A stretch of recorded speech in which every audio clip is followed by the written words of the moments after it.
When it comes to surviving in the wild, there's a lot of really bad advice in movies and TV shows.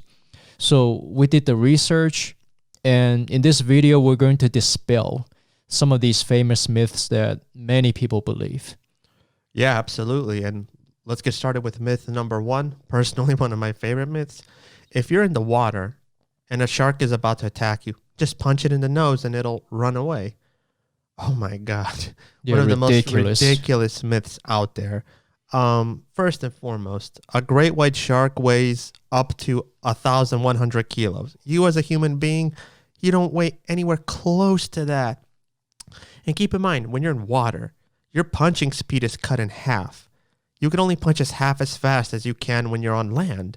So if you were to punch a shark in the nose, nothing is going to happen. Nothing at all. What you're better off doing, and this is what the experts are saying, is gouge its eyes, poke its gills, hit these sensitive areas. Now let's talk about bears. Everybody loves bears. Wait, what's the myth? Playing dead? Oh yeah, playing dead. Okay, myth number 2. I'm sure a lot of you have heard of this before. If you see a bear, just play dead and it will leave you alone. It will walk away. This myth is mostly false, but not entirely. Playing dead will work. If you're being attacked by a brown bear or a mother grizzly defending her cubs, just lay on your stomach, put your hands behind your neck, and wait it out. If the bear continues to attack, it's advised to begin fighting back. However, playing dead is never the right thing to do if you're being attacked by a predatory bear like a black bear. The experts say that you are much better off just quietly backing away when it stops its approach. And do not run. This is so important. If you run, they will see you as a prey and chase you down. A human can never outrun a bear. I know bears look fat, but they are a lot faster than you think. And if the bear follows you, you have to stand your ground and do not show any fear. Try to make yourself look as big as possible and make a lot of noise to intimidate the bear. However, if you do get attacked, you must fight back any way you can. Just don't play dead. It will not work. You will get yourself hurt. Yeah, do not play dead, especially when it comes to black bears. Black bears will mess you up. Now, let's go to myth number 3. And this is a myth that's been going around for a long time, and I don't know why it persists.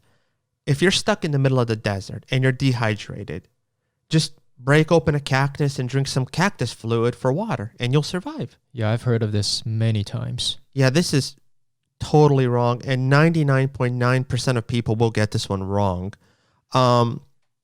If you're in the desert and you break off a cactus and you drink that fluid, what's going to happen is you're going to get sick. You're going to start throwing up, and you're going to be even more dehydrated than you were before. Hell, you may even kill yourself from doing this. Now, you might be asking yourself, so why does this happen? Why can't I drink cactus water? Well, you got to look at it from a survival perspective. Water is very, very rare in the desert, and every animal needs water to survive. And in order for the cactus to protect itself and protect its water, it's developed 2 survival mechanisms.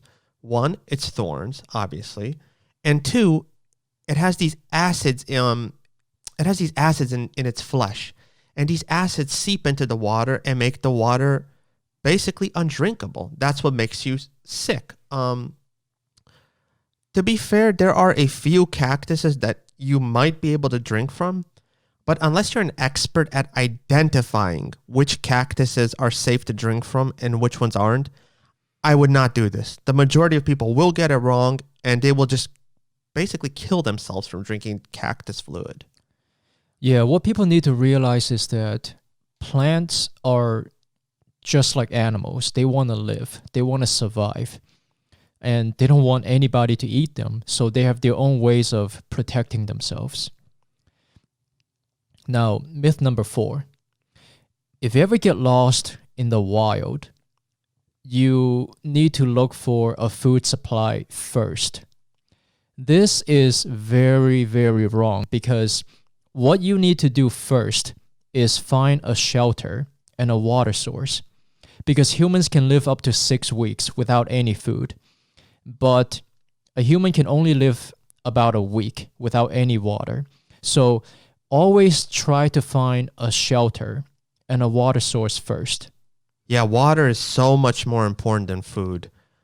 And why don't we go to the next myth, which is myth number 5. If you get bit by a snake, just suck out the venom and you'll be fine. This is a really, really bad move. Don't do this one, because when a snake bites you, venom enters your bloodstream right away. There's no way you are fast enough to get down there and suck out the venom in time. It's not going to happen. It's dumb. What will happen, though, is you're going to get poison in your mouth and you're going to make yourself even more sick. And the next thing you're going to do, you're going to infect your wound, because our mouths have germs and bacteria, and you are sucking on this fresh wound. It could make you even more sick. It's just a bad idea. Never do this one. Yeah. The last myth, myth number 6. I've seen this in textbooks, and I believe a lot of people have seen this in textbooks. Moss only grows on the north side of a tree. This is not a reliable way to find north, because moss can grow on all sides of a tree, depending on environmental conditions. Moss doesn't care if it's north or south. They only care about finding moisture so it can grow. So this is not a reliable way to find north. And that's our list. That's our top 6 survival myths. And if you guys like this video, please let us know in the comments so we can keep making more videos like this. And if you didn't like it, also please let us know in the comments. We're always looking for new topics to talk about, and we want to talk about things that'll interest you guys. Yeah, this was a fun topic to talk about.